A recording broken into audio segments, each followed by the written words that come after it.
This is a video response to one of my friend's videos about bullying. I must say I definitely agree with what he said in his video about the topic. You can check out his video. I put it in the description of this. At one point in his video, he compared bullies to people drowning, which I actually really liked. He said that bullies are pulling other people down to try and stay afloat to get another breath.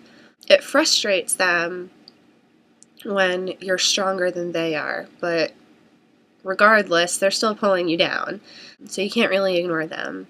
It kind of reminded me of this story that I heard a while ago about buckets. A lot of people with kids in like the younger elementary school grades probably know this story, or they heard it themselves when they were in school. Everyone in this world has an invisible bucket that they carry with them. And if you're nice to others, make them feel good about themselves, make them happy, you're filling their bucket. And if people do that for you, they fill your bucket. There's also bucket dippers. And what bucket dippers do is they don't have a lot in their own buckets. So they try to steal the happiness from someone else's bucket. But it doesn't work. They can't take someone else's happiness, no matter how much they try. The end result being there's two empty buckets. And the bucket dipper just walks away and tries to find more happiness in someone else's bucket, where the one who lost their bucket is going to go home feeling really down in the dumps, and some of them go home and do horrible things to themselves. They injure themselves, some of them might even kill themselves, especially if they bottle up the situation. The bucket dipper then has to go the rest of their life knowing that they're the cause of whatever happened to the person they stole from. He mentioned that too in his video. Actually, you have to go the rest of your life as a bully knowing that somebody took themselves out of existence because of what you did. It's probably not the greatest feeling in the world. I can only imagine that guilt. Bullying's not cool. But if you want to avoid the bucket dipper situation or the drowning situation, if you noticed you're the bully in those situations, or you're friends with somebody who would be the bully in those situations, change it. Change it. Live by the golden rule. With me, I don't say things to other people if I did not already say it to your face. Even if I'm venting to someone else, I already said those comments to your face. It's not like you're going to be blindsided if you hear about it like a couple days, couple weeks down the road. I told you. Or use exact quotes from people and let people know you are quoting them. It's a really good way to get out of situations.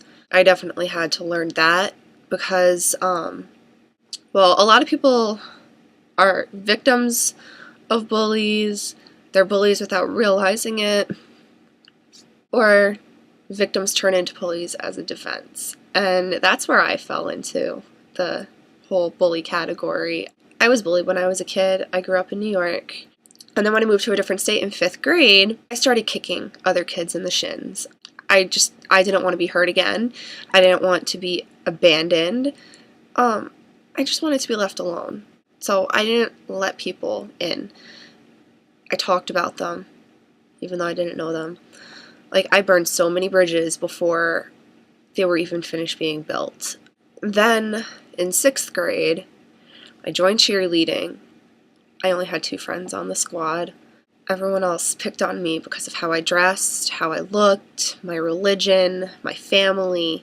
They found anything they could and just picked at it. And then I got glasses, and that was like the end of it. Like, I got the glasses jokes with the 4 eyes, Coke bottle, whatever.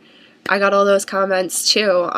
Pretty sure if I got braces I would have gotten, those comments. And I started bottling it up, and it turned into this huge mess that still follows me. The only friends I actually had since middle school and high school, any friends I have left since I graduated were the band geeks. Non-band geeks were so mean to me. The jocks were horrible to me. All the pretty girls were so mean to me. Even some teachers can be bullies. So, like, you gotta keep a good eye out for that and report it if you see it, because some teachers will fail you if you're not pretty. I had one of those teachers, and let me tell you, he got fired when it came to light that happened. The worst thing you can do with any of this stuff is just keep it to yourself. Don't do that. You gotta talk to somebody. If it's physical, emotional, psychological, you gotta tell someone. You have to tell someone you trust. You gotta write it down in a journal. I have a video diary for my stuff. You've got to get it out. Don't bottle it up.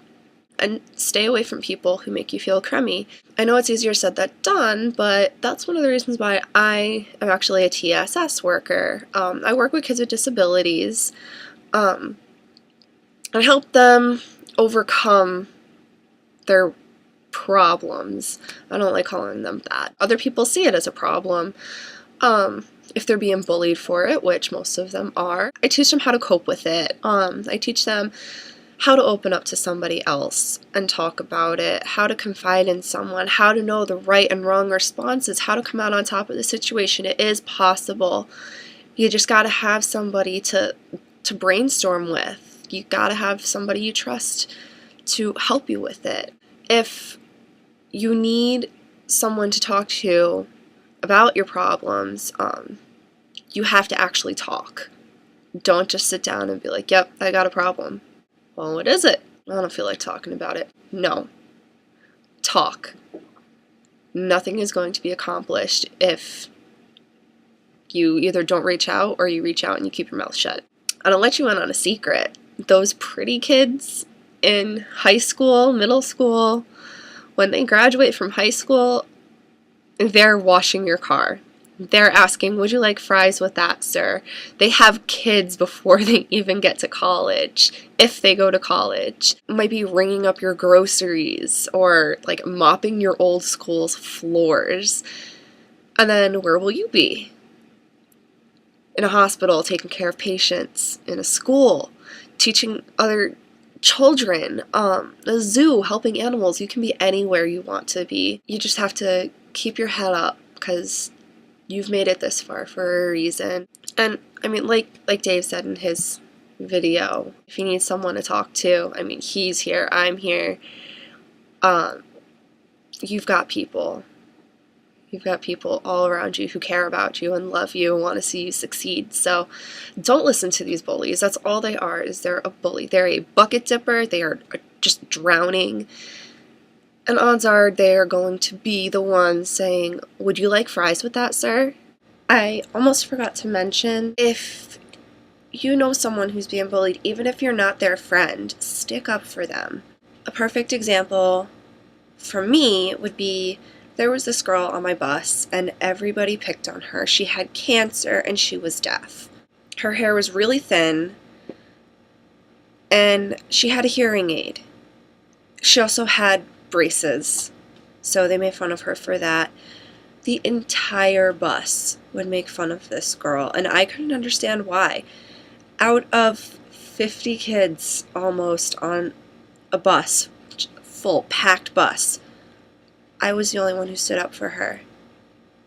That was 9 years ago, and we're still friends. Seriously, stick up for them, because they might not have somebody else, and you could provide them with a good friendship, something that they look forward to. She hated riding the bus, and then I stuck up for her. We had assigned seats on the bus, and every year after that, I sat next to her until we graduated. It really goes a long way, and that totally filled up her bucket and mine, because I felt better knowing that there's somebody there for her, and she felt better knowing that she had an ally. So that's also something else that you have to think about. You know, even if you're not the one being bullied, if you're not the bully, you know, stick up for them. Be their support.